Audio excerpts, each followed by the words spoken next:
It's that time once again to open up the Peacock and Williamson weekly mailbag. We've got a question on what the heck the Rams are doing down there in Los Angeles, and when is the right time to invest franchise money on a quarterback? All coming up on today's Peacock and Williamson. NFL analyst Brian Peacock and former NFL scout Matt Williamson bring you expert NFL analysis every day in less than 30 minutes. Get an inside look into the NFL on the field and in the front office. With elite breakdowns, next-level analysis, and in-depth information only for the real NFL fans. This is Peacock and Williamson, and it starts now.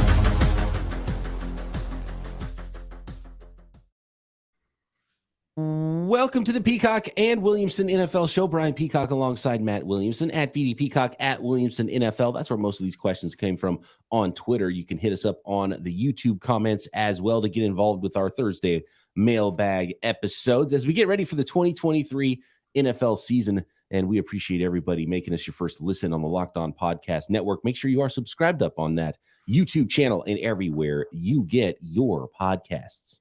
All right. This is a question, Matt, that we get different ideas about different quarterbacks and questions like this. And so we're going to kind of encompass these all together about team building. And that we talk a lot about team building here on this podcast. When is the right time to invest franchise money on a quarterback, that big money? Where does that quarterback need to be for you, Matt? If you are the owner of a franchise and you're signing the checks and you say, yep, this is the guy that we're going over the top with, and we are getting married. We are walking down the aisle to the tune of $40+ million per year. Yeah, I've given this a lot of thought, and it also applies to a question we got about Tua versus Herbert as well. We'll get to later in the show. But it applies. I've been giving a lot of thought the last couple of days for two reasons. And Mike Sando's quarterback tiers came out. Go back and check that out. We did a show all about it. And I think that's a good way to lump these guys in.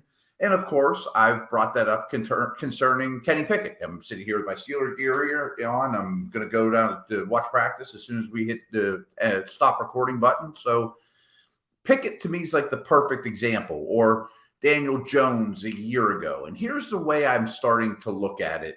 And this isn't cut and dry gospel. I mean, but if you have a tier 1 quarterback on his rookie deal and it's time to pay him or not, you basically just give him a blank check and you do a jig and you say, thank you very much. We're lucky. We got Josh Allen. We got a Superman. We got a superhero.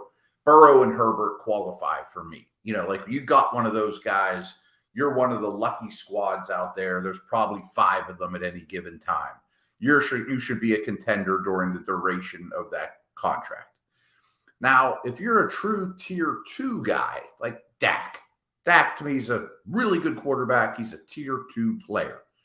I think you pay him too, but it's a little bit more negotiating, maybe lumping the money in different spots a little bit. Maybe there's some incentives in there or something along those lines. But all in all, you're pretty happy. Like, again, if Kenny Pickett or Brock Purdy or whoever is a tier 2 guy when it's time to pay him or not, you get the deal done. You know, you don't go fish. You don't, go back into the well. Now, if you're pretty certain that this player is a tier 3 player, I think you have to move on. You know, I mean, maybe you trade him for picks. Maybe you just let him walk and use that cap money somewhere else and get a comp pick back. You probably could trade that guy to a desperate team. But if Kenny Pickett's a true tier 3 guy in 2 years or whatever, I'm not happy with that. I don't think I can win enough with it. I can win with it on a rookie deal. I can't win with it on the next deal.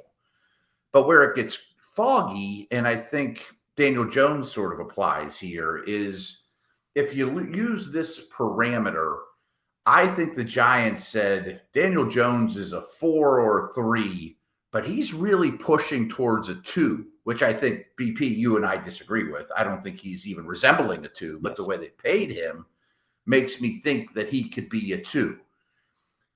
And that's where mistakes are made. You know, like, again, pick a perfect example. If you got a couple of years in the books, it gets better every year, you love the kid, teammates love him, and you think he's about to be a 2, then I think you probably pay him. But maybe with some outs. You know what I mean? Right. Yeah. Having outs is huge. Having contingencies, shorter term instead of longer term. The way I look at it too, and I don't know what was happening with Daniel Jones, but to me, that's if the league will tell you. And so if you think he's probably a 3, but maybe he could push to a 2, teams will be calling saying, "Oh, we think this guy's going to be a 2. Let's trade for him." Right? Tag and trade type of situation could have been on the table if you could have figured out the Barkley thing instead of tagging him for the Giants. And so they had an interesting situation where they had to go straight to the deal because they wanted to tag Barkley instead. And then there's also he's already our quarterback, so we're going to stick with him. It's easy for us to say, oh, you just move on from Daniel Jones, right? And if a team's willing to pay him 2 money, you let them pay the 2 money, or you make them come to you and trade for him. Now you go back for another 2 things for him. Right. But when you actually are doing it and you have the player, it's really hard. Like, it's hard to break up with your girlfriend, right? And so sometimes you just stick together because it's harder to break up than to stay together. And staying together is easier. And so you figure it out and you make it work and then see what happens. And so I think that's what happens a lot of times is in a vacuum. And I think most other teams, when they looked at the Giants, they would have said, yeah, I don't know if I would have locked myself to Daniel Jones. And the contract maybe doesn't look as bad as what you think a $40 million contract per year is.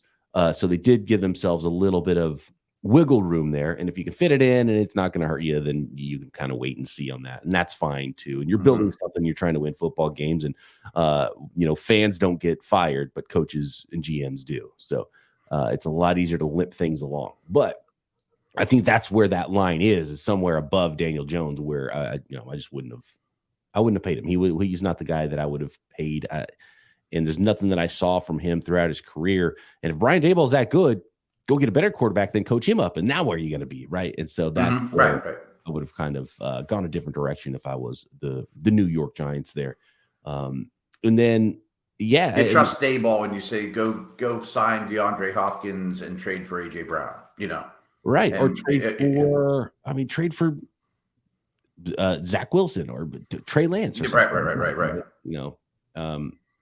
Someone with that much talent that you don't have to pay $40 million per year now, and see if you can do the same thing again. Like Trey Lance is a perfect example. Okay, athletic quarterback, more physically gifted even. You could have traded for him. You could have traded away Daniel Jones. Now you're saving $20 million per year. And you just keep going back to the well in the draft. I mean, and you have a younger, and just keep going and keep hitting that, like draft Willis, then Levis, kind of like what the Titans did, keep going to that well when you don't have your guy. So I'm not picking on Daniel Jones, but you're right. That was a 4-year, $160 million contract. And next year it's a $45 million cap hit. In 2026, it's over $56 million of a cap hit. And you can start getting out of it. Like a 4-year deal, you can start getting out of it maybe year 3. But for the first 2 years, you're locked in. Right. You're right. There is a potential out after the first 2 years, but he's going to be a $45 million cap hit no matter what next year. And a good example, and I know that he's had a strange career, but I do think you will see more Geno Smith-like contracts. He signed a 3-year, $75 million deal, and there's an out after this year. I can live with him while I keep drafting Malik Willis and Ritter and Howe, you know what I mean? Like the next versions of those guys, or Pickett or Lawrence or, the dude, Caleb Williams or whoever. I just think that paying a 3 too money is where mistakes are made. You know what I mean? And so here's the other aspect of it. You're the New York Giants. You're in the NFC East. You're looking up at 2 better football teams than you. Is Daniel Jones going to elevate your team past those guys, or are you locking yourself into that QB purgatory? Oh, we're going to be the 17th team every year, and that's not enough to go get a new quarterback that's better either. So you're not going to be good enough to be a perennial playoff team, knock those teams off. You're not going to be bad enough to go draft the top talents. Exactly. And QB purgatory is a great term because I don't think the Steelers with Pickett are in QB purgatory, even if he's a 3 for his whole career. But the second you pay him, you are. You know what I mean? Like, exactly. Rookie contracts are fine. Now you don't have Cam Hayward, and you can't keep Pickens or whoever turns into a star 2 years down the road. Because and that's the thing with rookie quarterbacks. You have 4 or 5 years to figure it out. If you haven't figured it out in 5 years, I think that's the sign. You probably answered the question. Got to be year 2 by then. Let somebody else try to develop a guy. Who knows if he becomes, are the Jets upset that they let Geno Smith walk because when he's in his 30s, he became good with the Seattle Seahawks? Probably not. Yeah. Okay. No, you're right. I mean, he's a strange exception. I mean, he had a weird career. Right. Tua versus Herbert is a really interesting one. We got a question there about those 2 quarterbacks, and it ties into this conversation about getting paid and not. One of them has gotten paid, the other not. Next.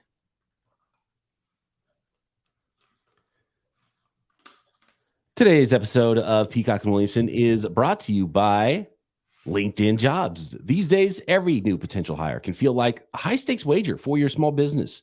You want to be 100% certain that you have the access to the best qualified candidates available. That's why you have to check out LinkedIn Jobs. I mean, whether you are a small business and you have 2 employees or you are an NFL team, you need to find the right people in the right spots. They have the right talents for you, and you don't want to overpay that tier 3 employee if you really need a tier 1 or tier 2 employee. That is so well done, BP. LinkedIn Jobs helps you find the right people for your team faster and for free. All you do is you add your job to your purple hashtag hiring frame to your own LinkedIn profile, and it spreads the word that you're hiring. Simple tools like screening questions make it easy to focus on candidates with just the right skills and experience, so you can quickly prioritize who you'd like to interview and hire. It's why small businesses rate LinkedIn Jobs #1, delivering quality hires versus leading competitors. LinkedIn Jobs helps you find the qualified candidates you want to talk to faster. Post your job for free at linkedin.com/lockedonnfl. That's linkedin.com/lockedonnfl to post your job for free. Terms and conditions apply.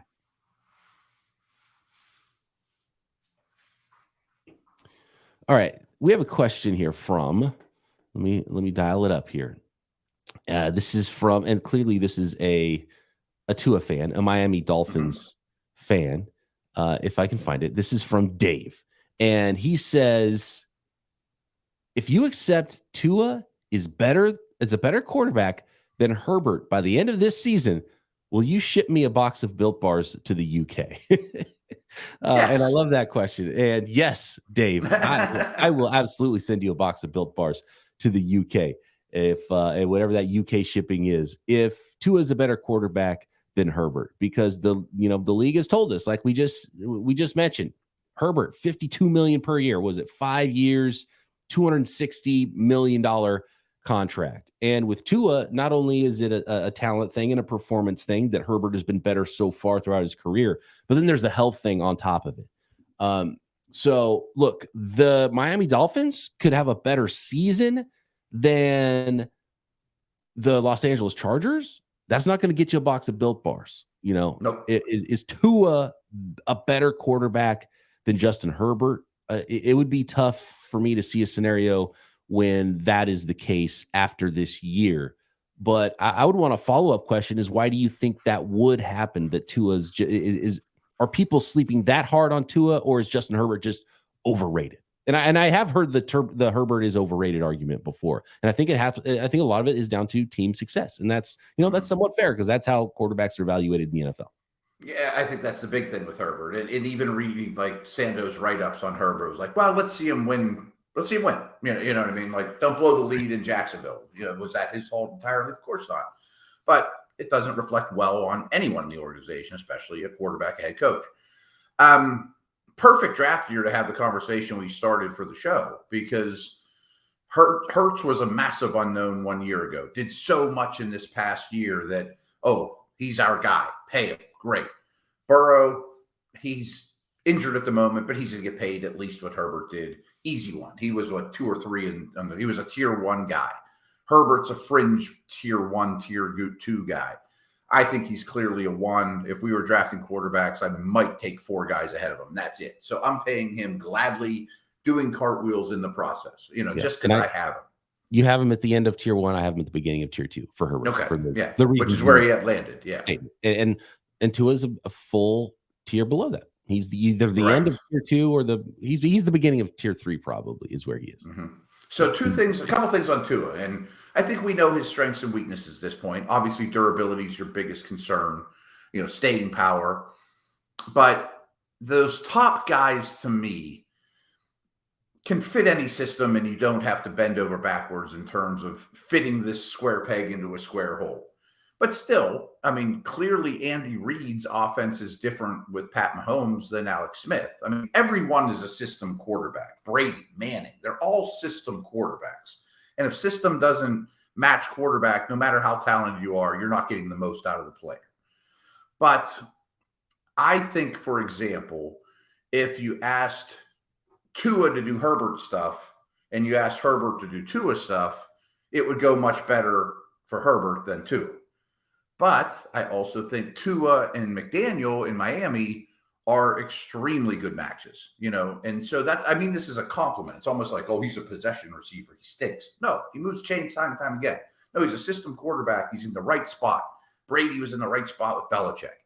Tua is very twitchy, gets the ball out on time, gets him over the middle to those great weapons so they can excel after the catch. To me, after the catch is as much of a quarterback stat as it is a receiver stat. And Tua's great about that. Like, he's in a really, really good situation.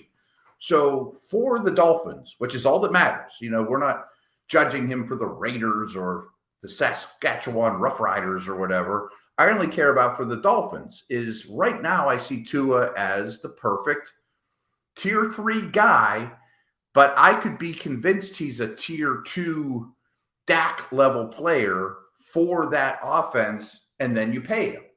I don't know that I'm going to have a hard time being convinced he's better than Herbert in August of next year, though. Yeah, it would be better than, He would have to take a big leap forward and just be dealing this year, and Herbert fall in his face. Kind of. Right, that's the part I don't see is the Herbert fall in the face part.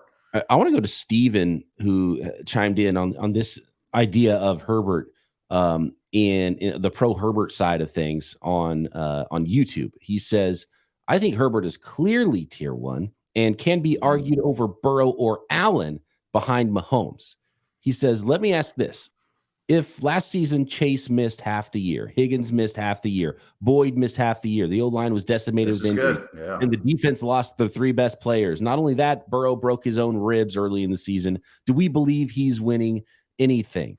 That's exactly what Herbert had to deal with, but people want to discredit him for not winning. Great point. Yeah, I mean, that's slightly why I know this isn't what was asked. That's slightly why I like Allen more than Burrow, because Allen had a really bad elbow injury and he didn't have the Higgins. He has the Chase, he has the Diggs, but he didn't have the Higgins and even as good of an offensive line. And he performed as well or better than Burrow, probably about the same. So back to the Built Bar question, I think Tua could absolutely take a big step forward, score a ton of fantasy points, lead his team deep into the playoffs, get a huge contract, be a success story. But I have a hard time saying Herbert's going to go backwards. I think there's a better chance Herbert challenges or takes over the number 2 spot rather than him being backwards. Right. And both those quarterbacks dealt with injuries last year. Herbert had a rib injury, played through it, and he still had, crazy numbers. He still had 4,700 passing yards, 68% completion last year. So he had a really good season statistically. And his team won 10 games. They're just in a tough division as well. So he still didn't have a bad year at all. And Herbert's worst statistical season, 66% completion, 4,300 passing yards, 31 touchdowns to 10 interceptions. As a rookie, he was rookie of the year. That still dwarfs the best year, which was last year for Tua, who was, still under 65%, 3,500 passing yards, 25 to 8 touchdown to interception with all the weapons they had, and clearly a better coordinated offense in Miami. So even with more help, and I know Tua dealt with the injury stuff, but and was good. And this isn't to badmouth Tua, but I just think there's a clear tier between the guys.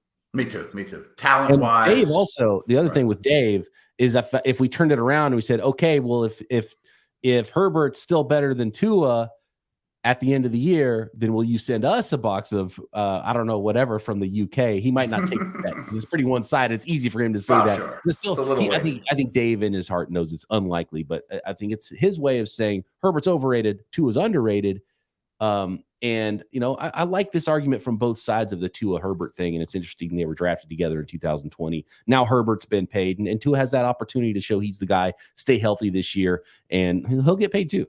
Yeah, and Miami didn't have a shot at Burrow. They passed on Herbert, just to recall, make everyone remember that. Yeah, well, that was the tank for Tua year. Tua, that whole year, it was like, okay, teams are going to tank to go get number one. And instead, Miami ended up getting him at number 5.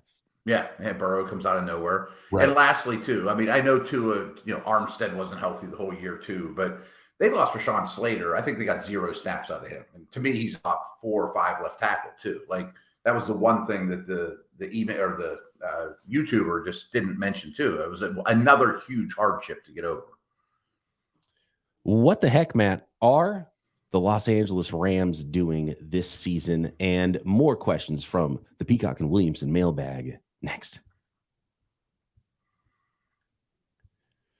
Today's episode of Peacock and Williamson is brought to you by Underdog Fantasy. August is here, and you know what that means. The official start of fantasy football drafting month. Get championship ready for your home league by trying out Best Ball on Underdog Fantasy. And Matt, if I'm not mistaken, you're already knee deep in those Best Ball leagues on Underdog.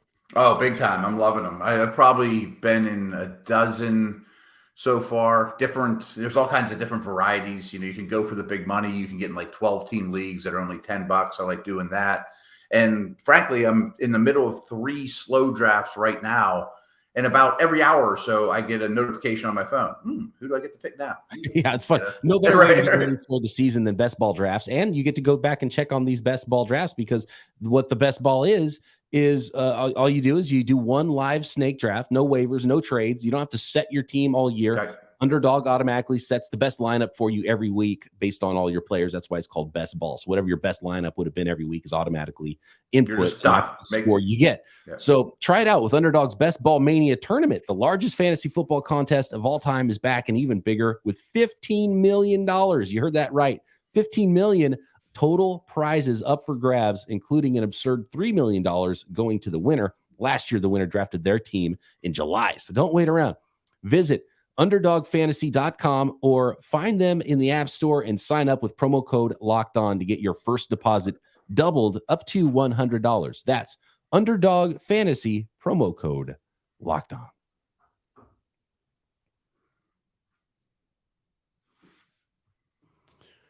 Okay, what are the Los Angeles Rams doing, Matt? We've talked about this a little bit in the past, and I want to go to Jerry, who says, I don't understand the Rams this season. Why aren't the Rams rebuilding completely? Sure, they have the big 3, but they lost all their role players. Surely it is only a matter of time before Aaron Donald is a Steeler, right? Okay, so he had to, a Steeler fan there had to throw that in. Or at least he's just trying to tease me a little bit, Is this right? Exactly. Is this a mid-season sell-off to get more pieces to start the full rebuild next year, Matt? And they'll take 8 games to just see if they can still put it together with the few stars that they have left, and a pretty bleak-looking roster. Aside from that, what do you think the Rams are doing right here? Or are they just taking their medicine and they have no choice and they don't want to get rid of all their good players? I think they're taking their medicine. And real quick, I have to touch on Aaron Donald. So Aaron Donald's name is on the Steelers facility. It just happens to be on the pit side. And several times there's an indoor facility that they both share, Pitt and Steelers, that I've walked from Steeler facility to my car through there, and Aaron Donald's in there by himself working out. He's from Pittsburgh, so I don't think he's going to be a Steeler, folks, but I think he would love that more than any team in the league. Anyway, I think when you look at dead money, it tells you so much about football teams. And the Bucs have like 75 million and the Rams have 74 million in dead money. No one else has more than 57 million. I mean, and what dead money is, folks, is money you're paying to somebody that's not a Ram. You know what I mean? Like, you're not getting a snap of production out of that $75 million, but your owner wrote checks for those people. for what they did in the past. Ramsey, those type of dudes, And both those teams recently won Super Bowls so good for them.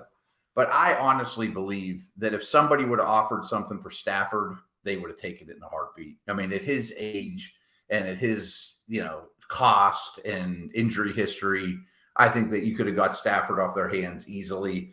I don't know that Donald and Kupp are the same, but the short answer is how you put it. They're taking their medicine. You have to, they've got this, they're in a market where they have to compete for eyeballs with not only another NFL franchise, but everything else going on in Los Angeles. And traditionally, LA hasn't been the greatest football town. They've lost multiple football teams. They already lost the Rams once. They lost the Raiders. Then the Raiders never came back. The Rams did. Then the Chargers showed up north just because of the stadium stuff, and that's how it worked out. And so I think part of it is tanking completely before the season even starts is probably a really bad look, especially for them and ownership. Right. And it's hard to get value for Kupp coming off an injury, right? They could have got a lot for Aaron Donald, but maybe they're just a year behind on that. And then they're going to have cap space next year. They evaluate how things go this year. If they're close enough to be like, oh yeah, okay, we can just supplement these guys again. And we're back. We're stars and scrubs just like we were before, and we won a Super Bowl doing it. But if not, then maybe at some point, trade deadline, next offseason, you could start to trade for more picks and really build. But then you would have an opportunity to draft players that fans are excited about, rather than this year where they didn't quite have that the ability to. And who knows? Maybe it's the local kid who's playing down the road at USC, right? Caleb Williams. That's the plan, the saying that's like, okay, here's the new guy, and we can build around that. Now we have some star power still, and then we can get this rebuild kick it into the next gear. But I think part of it is not even that they think they're going to win necessarily this year. It's just blowing it up is more difficult, I think, for Rams ownership where they're at than maybe some other teams might have been. Really well said. And maybe there's a fire sale if they're 0-3, 0-4, trade deadline, that type of thing. And I just have a hunch. I don't know this, but I think Sean McVay sees Caleb Williams and says, I want to coach him next. Let's do whatever we can to get that player. Like if I have to give up my first round pick that's 6 overall and Aaron Donald on draft day, okay. And Cooper Kupp. Like I'm not going to cash that chip in quite yet. I didn't make sure I get that dude or Drake May or the quarterback 2 years from now, whatever. And then you get the buzz in LA again, in a Trevor Lawrence-like manner. And one thing I want to throw out about the Rams, and this isn't taking anything away from them or at all, it's just a fact, is Sean McVay has coached the Rams now for 6 full seasons. That first 5 years, they were clearly the most healthy team in the NFL over that 5-year stretch. You probably know this, but Niners were the least healthy during that stretch, and they're big rivals. Last year, it all came back to roost for the Rams. The Rams and the Broncos were easily the 2 most injured teams in the league last year. So he had a little bit of good fortune during those first 5 years, took advantage of it, win Super Bowl, NFC champion 1 year, and then last year, everything came back to roost. You know what I mean? Question here from Joey Bag Donuts, frequent tweeter into the program, says, when a player is acquired during training camp, does it take long for them to get up to speed, or are they limited until they learn the plays? And there's sort of a rest versus rust debate. And we've seen teams recently, the Rams actually is a perfect segue, Matt. The Rams have been a team that said, we're not even going to mess with preseason. And then they kind of have a little preseason feel to the beginning of their regular season. I think it depends on the position quite a bit too. It's hard for a quarterback to come in and be ready in a couple weeks, but a pass rusher, a cornerback, you can bring a guy in and you can learn the defensive calls and have somebody tell you, hey, your edge contain on this play. I think it's a lot easier depending on the position. So that I would say this is a position dependent question. Yeah. And speaking of which, we have a game tonight. The Hall of Fame game is tonight. And I'm not breaking it down for you tomorrow, folks. It's the most overrated thing in sports. Yes, we are, Matt. I'm changing the Chiron in our background for tomorrow's pod. I totally forgot that it's already Hall of Fame game time. So the season has begun. It depends on the player. I mean, like this goes without saying. Like every team is shuffling the very bottom of their roster right now. These undrafted free agents or dudes that have been around the league that just want a chance. Well, they jump on a speed bullet plane. There's no acclimating them at all. They're just happy to be there. They're expected to be, just don't screw it up, and they get yelled at when they do, even if they got there 5 minutes ago. Nobody cares. And then, again, I'm bringing back to personal experience. Like the Steelers just signed Quan Alexander. He's been around the league. He's had an okay career. They got him off the street. I watched him intently his first practice, and he would always look at the linebacker next to him and be like, man, I don't know what I'm doing. And then the guy would say, go do this, do that, But now it's 2 days later. He looks fine out there, I mean, those veterans get that stuff quick. Yeah, Quan Alexander, we saw him with the 49ers too. High energy player. He's the type of guy that's play. He'd much rather play fast wrong than play slow right. He does all the above, for better or worse. Yes. Exactly. Okay. Players to watch. Hall of Fame game. Matt, go. Who's playing again? Browns and. Oh, actually, I have a good one for you. He was one of my draft crushes. 4th round defensive end out of Missouri, Isaiah McGuire for the Cleveland Browns. One of my favorites. There's a player to watch for you in the Hall of Fame game. And I have a feeling those rookies are going to get a chance to play a lot too. Well, yes and no. Like that's even part of the tease. Like I'm sure McGuire will probably be a starter in this game, but he might only play a quarter. I mean, you're never going to see Myles Garrett. You're never going to see any of those guys at all. Yeah, the second team guys are the starters. They get starter treatment, so then you really go straight to third team. Right. Yeah, I mean, this is great. They're in pads against 2 different teams. It's tremendous, but it's the biggest tease in all of sports. All of us 2 series in will be like, this is bad. But it's football, and football is football. Fantastic. Right. All right. Matt Williamson's complete breakdown of the Hall of Fame game tomorrow. Probably Start to finish. Thanks for making us your first listen. Make sure you are subscribed up on YouTube and everywhere you get your podcasts. Matt and I will be back tomorrow right here. Peacock and Williamson.